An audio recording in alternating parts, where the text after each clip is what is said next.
प्रणाम। हम लीला रोवालन के भजन सुनावे जाता नहीं सुनी लगा। मैया का मंदिरिया बोले रावर मुनिया बोले रावर मुनिया बजावे हर मुनिया मैया के चरण पखारे सारी दुनिया मैया के चरण पखारे सारी दुनिया।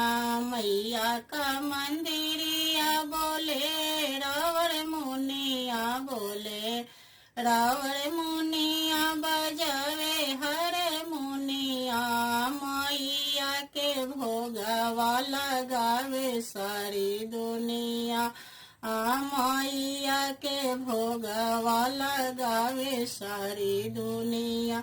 मैया का मंदिरिया बोले रावर मुनिया बोले रावर मुनिया बजावे हर मुनिया मैया के आरती उतारे सारी दुनिया मैया के आरती उतारे सारी दुनिया।